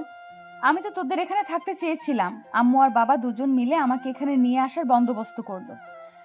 যাই হোক, এখন আর কোনো কথা নয়, বাড়ির ভেতরে চল বিশ্রাম নিবি, তারপর তোর সঙ্গে কথা বলবো। তারপর নেহা নীল দুজনেই বাড়ির ভিতরে চলে আসে। নীল একটু বিশ্রাম নেয়, আর এদিকে নেহা নিজের হাতে নীলের জন্য বেশ কয়েক পদের রান্না করে। রান্না শেষ হলে নেহা নীলকে খাবার টেবিলে ডাকে। তারপর নেহার বাবা সহ তিনজনের রাতের খাবার খেতে বসে। নীল খাবার খেতে খেতে বলল, আরে তুই তো দেখছি কয়দিনে পাকা রাঁধুনি হয়ে গেছিস। আমাদের বাড়িতে যখন থাকতি তখন তো রান্নাঘরের ধারে কাছেও যেতি না, আর এখন নিজে কত সুন্দর খাবার রান্না করেছিস। কি করব বল, সেখানে তো আম্মু ছিল, আম্মুর নিজের হাতে রান্না করে আমাদের সবাইকে খাওয়াতো। কিন্তু এখানে তো কেউ নেই, এখানে তো আমার সমস্ত কাজ আমার নিজের হাতেই করতে হয়, তাই রান্না করাটা এখন শিখে গেছি। যাই হোক, খাবার কেমন হয়েছে সেটাই বল। তোর হাতের রান্না কখনো খারাপ হতে পারে? অনেক ভালো হয়েছে। যাই হোক নেহা, আমি তো আগে কখনো গ্রামে আসিনি, তাই আগামীকাল তুই আমাকে সারাটা গ্রাম ঘুরে দেখাবি। আমার না গ্রাম দেখার অনেক ইচ্ছে। আচ্ছা বাবা, ঠিক আছে, কোনো সমস্যা নেই। তুমি আগামীকাল নেহাকে নিয়ে আমাদের পুরো গ্রামটা একবার ঘুরে দেখো, আশা করি তোমার ভালো লাগবে। নেহা কি বলেছি শুনেছিস তো? হ্যাঁ বাবা, ঠিক আছে, কোনো সমস্যা নেই, তোমাকে এই বিষয়ে কোনো চিন্তা করতে হবে না। আমি আগামীকাল নীলকে নিয়ে সারা গ্রাম একবার ঘুরে দেখব, কারণ আমি তো অনেক দিন আগেই গ্রাম থেকে চলে গেছি, আর শহরে চলে যাওয়ার পর তো গ্রামে কখনো আসাই হয়নি। এইভাবে কথা বলতে বলতে সবার খাওয়া দাওয়া শেষ হলে যে যার যার রুমে চলে যায়। নীল তার রুমে শুয়ে আছে, কিন্তু কোনোভাবেই ঘুম আসছিল না, তাই সে নেহার রুমে দরজার সামনে দাঁড়িয়ে নক করে। এই নেহা, ঘুমিয়ে গেছিস নাকি? না ঘুমালে দরজাটা একটু খোল, তোর সঙ্গে বসে একটু গল্প করব। আরে তুই এখনো ঘুমাসনি কেন? রাত তো 12টার মতো বেজে গেছে। সারা দিন জার্নি করে এসেছিস, তবুও তো শরীর ক্লান্ত হয়নি? যেখানে তুই আছিস সেখানে শরীর ক্লান্ত হওয়ার জো আছে? এখন দরজাটা খুলে আমি তোর সঙ্গে একটু গল্প করব। তারপর নেহা বিছানা ছেড়ে নেমে দরজাটা খুলে দেয়, আর নীল রুমের ভিতরে আসে। তারপর দুজনে গল্প করতে থাকে। এভাবে রাত প্রায় 3টার মতো বেজে যায়। তখন নেহা হঠাৎ নীলকে বলে, এই হাদারাম, এবার নিজের রুমে যা আর ঘুমিয়ে পড়। রাত 3টা বেজে গেছে, আমাকে আবার সকাল সকাল ঘুম থেকে উঠতে হবে, কারণ সবার জন্য সকালের নাস্তা তৈরি করতে হবে। এখন যদি না ঘুমাই তাহলে সকালে উঠতে পারবো না। কিন্তু আমার তো তোকে ছেড়ে যেতে মন চাইছে না, কারণ এতদিন পর তোকে কাছে পেয়েছি। আমার তো মন চাইছে ওই দিনের মতো আজও তোকে জড়িয়ে ধরে ঘুমাই। মানে আমি ওই দিনের কথা বলছি যেদিন আমাদের বাসায় অনেক গেস্ট এসেছিল, আর তোর ঘুমানোর জায়গা ছিল না বলে তুই আমার রুমে ঘুমিয়েছিলি। চুপচাপ কোনো কথা না বলে এখান থেকে যা আর রুমে গিয়ে ঘুমিয়ে পড়। কালকে তো আমি তোকে নিয়ে সারা গ্রাম ঘুরবো, তখন ঘুরতে ঘুরতে গল্প করা যাবে। এখন আর কোনো কথা নয়, চুপচাপ রুমে যা। তারপর নীল নিজের রুমে চলে যায় আর ঘুমিয়ে পড়ে। এদিকে দেখতে দেখতে সকাল হয়ে যায়। সকাল হতেই নেহার বাবা তাকে ডাক দেয়। কি ব্যাপার মামুনি, তুমি তো বাড়িতে আসার পর থেকে কখনোই এত দেরি করে ঘুম থেকে উঠো না, তাহলে আজ কি হলো? এখনো ঘুম থেকে উঠছো না কেন? বাড়িতে মেহমান আছে, নাস্তা বানাতে হবে তো। বাবার গলার আওয়াজ শুনে নেহা ঘুম থেকে উঠে চোখ কসলাতে কসলাতে রুমের দরজা খুলে। তখন তার বাবা তাকে বলে, কি ব্যাপার মামুনি, কি হয়েছে? এখন তো সকাল 8টার মতো বেজে গেছে, তুমি তো কখনোই এত দেরিতে ঘুম থেকে উঠো না। আসলে বাবা, গতকাল রাত্রিরে তুমি ঘুমিয়ে পড়ার পর নীল আমার রুমে এসেছিল আমার সঙ্গে গল্প করার জন্য, আর তার সঙ্গে গল্প করতে করতে রাত 3টার মতো বেজে গেছিল, তাই সকাল কখন হয়ে গেছে বলতেই পারিনি। আচ্ছা ঠিক আছে, কোনো সমস্যা নেই, তুমি রুমে যাও, আমি কিছুক্ষণের মধ্যেই সবার জন্য নাস্তা তৈরি করছি। বলতে বলতে নেহা ওয়াশরুমে চলে যায় ফ্রেশ হওয়ার জন্য। তারপর ফ্রেশ হয়ে এসে নাস্তা বানাতে শুরু করে। সবাই একসঙ্গে নাস্তা করে। নাস্তা শেষ হলে নেহা নিজের রুমে আসে, আর তখনই হঠাৎ তার ফোনের রিংটোন বেজে ওঠে। সে মোবাইলটা হাতে নিয়ে দেখে তার বান্ধবী রিনি তাকে ফোন করেছে। কি ব্যাপার দোস্ত, এভাবে হঠাৎ করে উধাও হয়ে গেলি কেন? নীলের কাছে জানতে পারলাম তুই নাকি বাড়িতে চলে গেছিস। হ্যাঁ, সে তো 1 সপ্তাহের বেশি হলো আমি গ্রামের বাড়িতে চলে এসেছি, আর গতকাল তো নীল আমার এখানে এসেছে আমার সঙ্গে দেখা করতে। দোস্ত, তোকে একটা কথা বলার জন্য আমি ফোন করেছি। আমার মনে হয় নীল তোকে ভালোবেসে ফেলেছে, সে তোর প্রেমে পড়ে গিয়েছে, তাই তোর এভাবে চলে যাওয়াটা সে মেনে নিতে পারেনি, আর সেজন্যই এভাবে পাগলের মতো তোর কাছে ছুটে চলে গেছে। কিন্তু আমার মনে হয় তোর মাথায় সমস্যা আছে, কারণ আমরা আপন খালাতো ভাই বোন।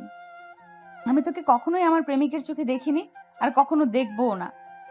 তাই যতটা সম্ভব তুই ভুল করেছিস। আরে বাবা, আমি ভুল করতে যাব কেন? তুই যে কয়দিন ধরে বাড়িতে গেছিস সেই কয়দিন ধরে নীল সম্পূর্ণ সময়টা আমার সঙ্গে কাটিয়েছে। তাই আমি খুব ভালোভাবেই বুঝতে পেরেছি কি হয়েছে না হয়েছে। তুই কি আমাকে এসব ফালতু কথা বলার জন্য ফোন করেছিস নাকি? তুই তো খুব ভালো করে জানিস এসব ফালতু মার্কা কথাবার্তা আমি একদম চয়েস করি না। তাই যদি তোর দরকারি কোনো কথা থাকে বলতে পারিস, নয়তো ফোনটা রাখ। আরে বাবা, তুই আমার সঙ্গে এভাবে কথা কেন বলছিস? আমার তো মনে হচ্ছে গ্রামে গিয়ে তুই আমাদের সবাইকে ভুলে গেছিস। আর তোর ডিমান্ড অনেক বেশি বেড়ে গেছে, যার কারণে তুই আমাদের কাউকে কোনো পাত্তা দিচ্ছিস না।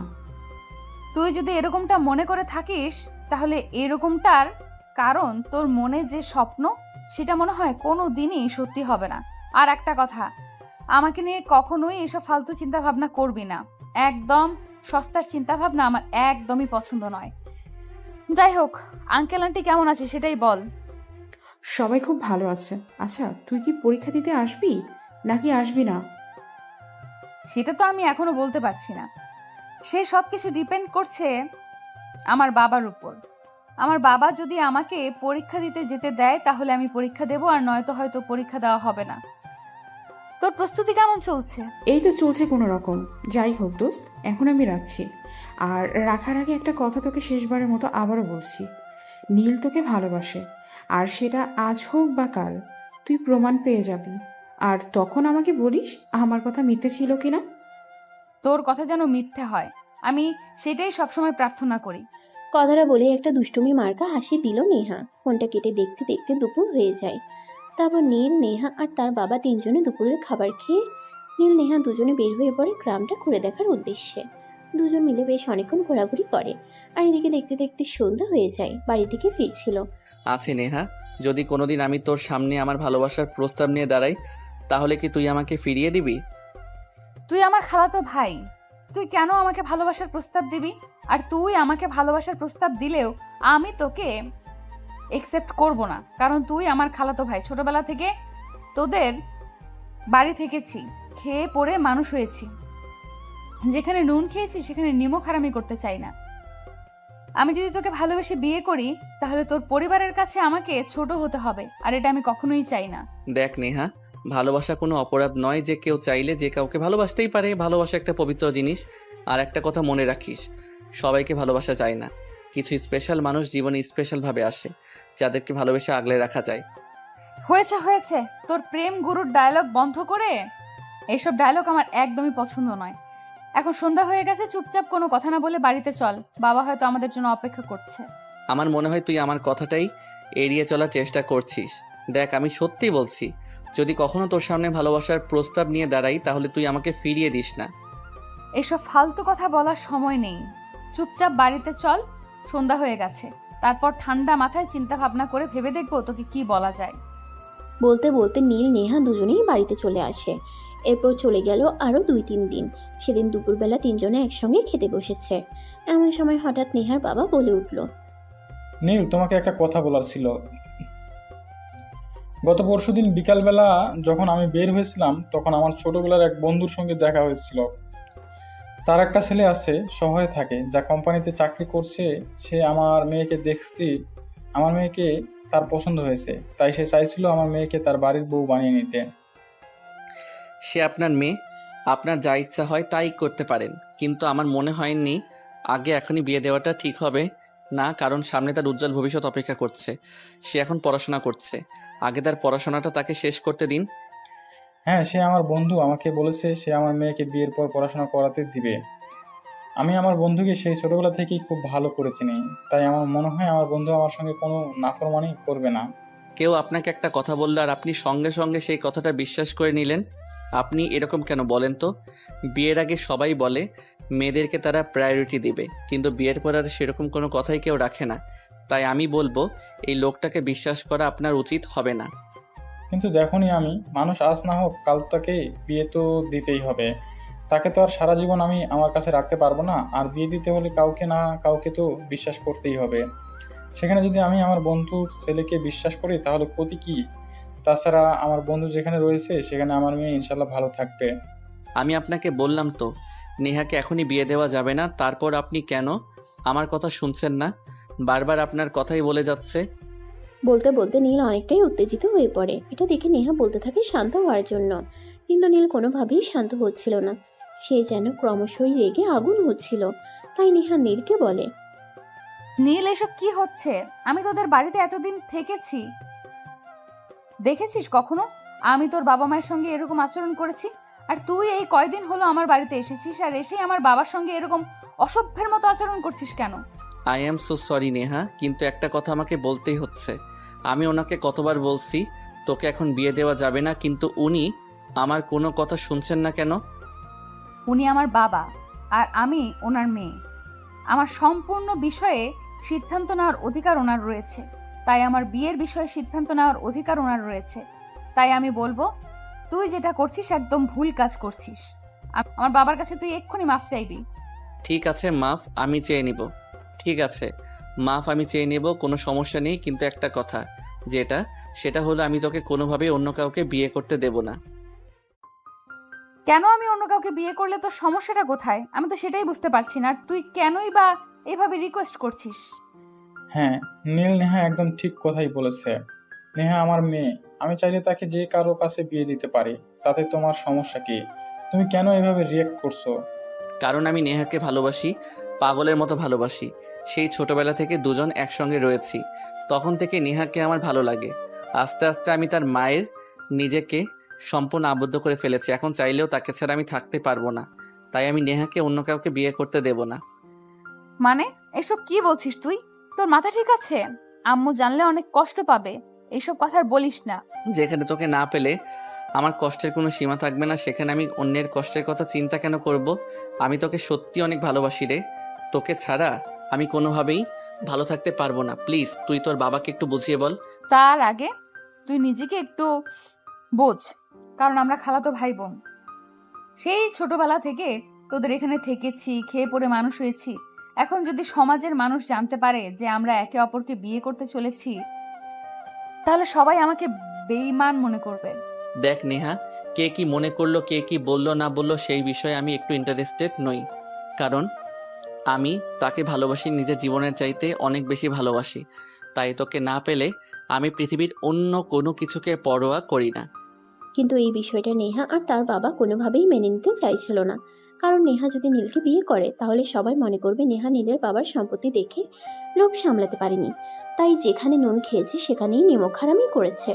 অপরদিকে নীল তার সিদ্ধান্ত নিয়ে ফেলেছে, যদি নেহা নীলকে ভালো না বাসে, যদি নেহার বাবাকে নীলের হাতে নেহাকে তুলে না দেয়, নিজেকে শেষ করে দেবে সে।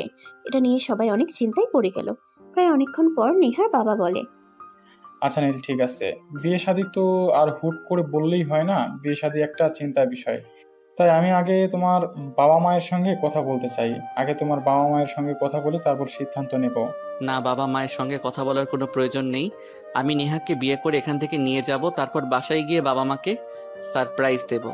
তারপর যদি আম্মু আর আঙ্কেল আমাদের দুজনকে মেনে না নেয়, তখন তুই কি করবি ভেবে দেখেছিস?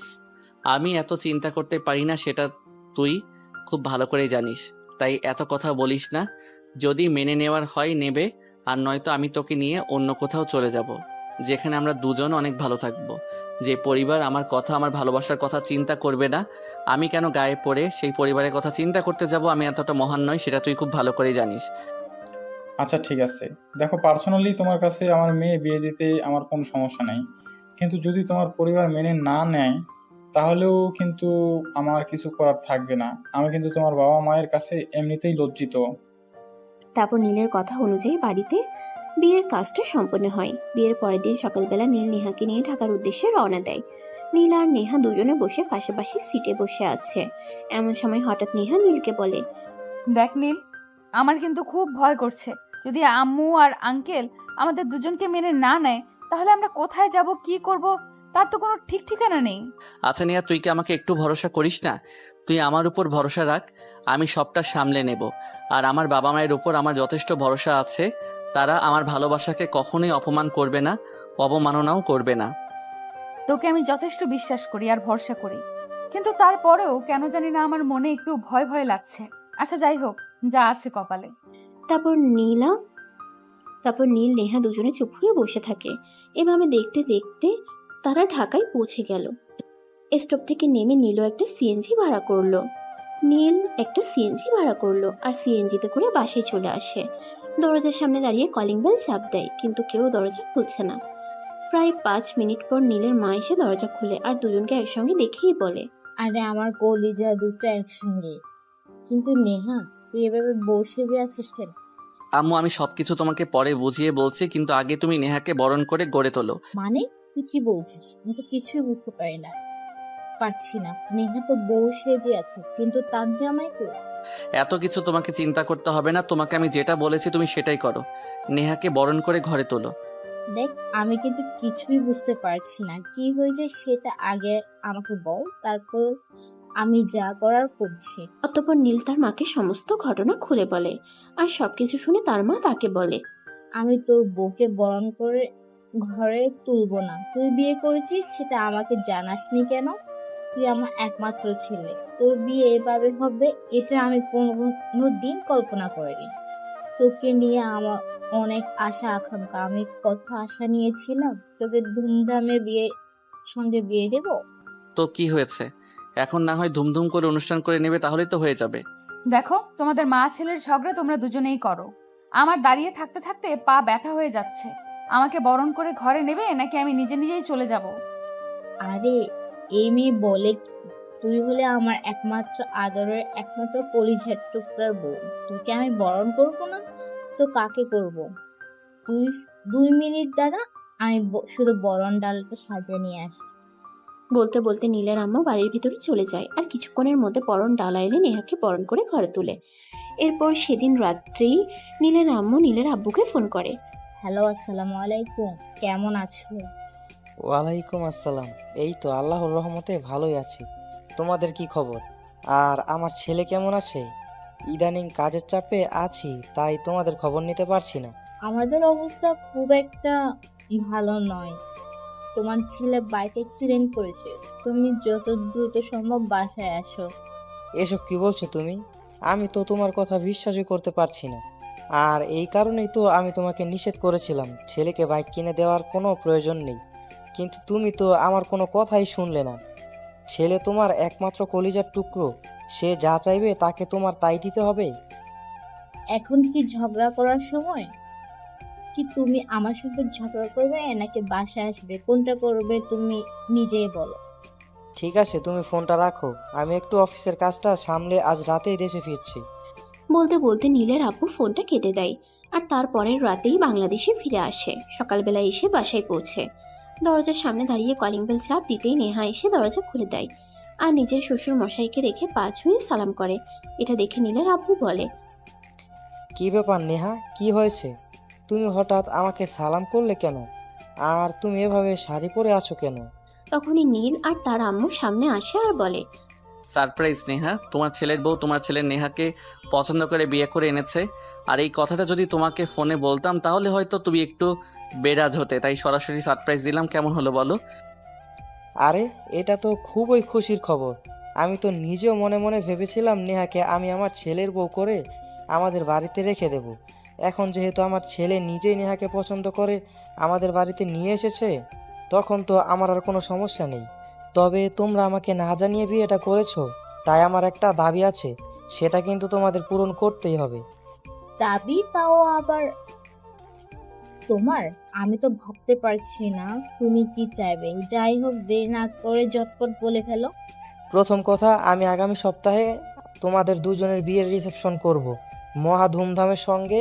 আর দ্বিতীয় কথা, আমি তোমাদের দুজনকে সিঙ্গাপুর হানিমুনে পাঠাতে চাই। আর 1 বছরের মধ্যেই দাদা ভাই ডাক শুনতে চাই। এটা কিন্তু আমার অনেক ইচ্ছে। এই কথাটা বলতে এভাবে বলতে হয় নাকি? যাই হোক, এখন রুমে যাও, ফ্রেশ হয়ে বিশ্রাম নাও, তারপর না হয় নতুন বউয়ের হাতে রান্না খেও। একদমই না, আমার পুত্রবধূকে তুমি রান্নাঘরের ধারে কাছেও যেতে দেবে না। আমার বাড়িতে রাজরানীর মতো থাকবে, আগে যেমন ছিল তেমনি থাকবে। সে কেন সংসারের দায়িত্ব নিতে যাবে? হ্যাঁ আব্বু, একদমই তাই। কিন্তু আমি তো আম্মু আর নেহা দুজনের মধ্যে কাউকে এই কথাটা শোনাতে পারছি না। আমরা এখন যেহেতু তুমি এসে গেছো, তাই আমার দলটা একটু ভারী হয়েছে। আর তুমি তো বাড়ির কর্তা, তোমার সিদ্ধান্ত এই বাড়িতে বহাল থাকবে। হ্যাঁ, বললেই হলো। আমি বাড়ির বউ, আর আমার কোনো দায়িত্ব থাকবে না এমনটা হলে আমি এই বাড়িতেই থাকবো না। এখন তো আর আপনাকে আঙ্কেল বলা যাবে না, বাবা বলতে হবে। যাই হোক বাবা, আপনি নিজের রুমে যান আর ফ্রেশ হয়ে আসুন, আমি নিজের হাতে আপনার জন্য নাস্তা বানাবো। ঠিক আছে বৌমা, আমি আজ স্পেশালি তোমার হাতের নাস্তা খাবো, কিন্তু শুধুমাত্র আজকের জন্যই। আজকের পর কিন্তু তুমি আর কখনোই রান্নাঘরে আসবে না। বলতে বলতেই নেহার শ্বশুর মশাই নিজের রুমে চলে যায় আর বেশ কিছুক্ষণ পর নাস্তা করতে নিচে আসে। সবাই একসঙ্গে নাস্তার টেবিলে বসে নাস্তা করছে। এমন সময় নীলের বাবা হঠাৎ বলে ওঠে, আরে বৌমা, তুমি তো আমাদের বাড়িতে যখন থাকতে তখন তো নিজে এক গ্লাস পানি নিয়ে খেতে পারতে না, আর এখন এত সুন্দর রান্না কি করে শিখেছো? শোনো, তোমাকে আরো একটা গুড নিউজ দেওয়া হয়নি, সেটা হলো নেহার বাবা ফিরে এসেছে। সে নেহাকে নিয়ে কয়েকদিনের জন্য নিজের বাড়ি গিয়েছিল আর সেখানে গিয়ে সবকিছু শিখিয়েছে। ও তাই নাকি? তাহলে আমার বিআই মশাই ওরফে আমার ছোট বোনের জামাইকে খবর দাও, আমি এসেছি, এখানে আসতে বলো। তারপর সবাই মিলে অনেক আনন্দ উল্লাস আর হই হই করি। তখন নীলের মা আর কোনো দেরি না করে নেহার বাবাকে ফোন দেয় আর ঢাকায় আসতে বলে। ফোন পেয়ে আর দেরি না করে সোজা চলে আসে ঢাকায়। তারপর সবাই একসঙ্গে অনেক আনন্দের সময় কাটাতে থাকে। আর এদিকে দেখতে দেখতে এক সপ্তাহ সময় চলে যায়। নীল আর নেহার রিসেপশনের দিন চলে আসে। আজ মহা ধুমধামের সঙ্গে তাদের বাড়িতে বিয়ের অনুষ্ঠান হয়েছে। আর অপরদিকে নীলের বাবা তাদের দুজনের জন্য স্পেশাল বাসর ঘরের অ্যারেঞ্জমেন্টও করেছে। রাত প্রায় 11টার মতো হবে বাজে। তখন নীল আর নেহা দুজনকে বাসর ঘরে পাঠানো হয়েছে। তিনি রুমে ঢুকে দরজাটা বন্ধ করে নেহার কাছে এসে বসলো আর তারপর বলতে লাগলো, তো কি ব্যাপার ম্যাডাম, নিজের খালাতো ভাইকে জামাই হিসেবে পেয়ে আপনার কেমন লাগছে? আই মিন, আপনার ফিলিংসটা কি? ফিলিংস সেরকম কিছুই না, তবে যাদের কাছে বড় হয়েছি তাদের কাছে সারা জীবন থাকতে পারবো, সেটাই সবচাইতে বড় পাওয়া। যাই হোক, এখন ওইসব কিছু বাদ দাও, আমার পাওনাটা দেওয়ার জন্য নিজেকে প্রস্তুত করো। মানে তুমি কি বলতে চাইছো? আমি কিছুই বুঝতে পারছি না। তুমি আবার আমার কাছে কি পাও? বোকা মেয়ে একটা, আমি তোমার কাছে কি পাই সেটাই তুমি জানো না? তুমি আমার বিয়ে করা বউ, এখনো পর্যন্ত তোমার সাথে আমার বাসর হলো না। আর আমার বাবা কত সুন্দর করে তোমার আর আমার জন্য বাসর ঘরের অ্যারেঞ্জমেন্ট করেছেন, আমরা কি বাসরাতটা করব না? এই কথা শুনে নেহার মুখটা লজ্জায় একদম পাকা টমেটোর মতো লাল হয়ে গেছে।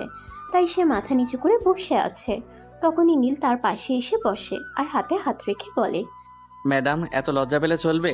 আমার পাওনাটা তো আমাকে দিতেই হবে।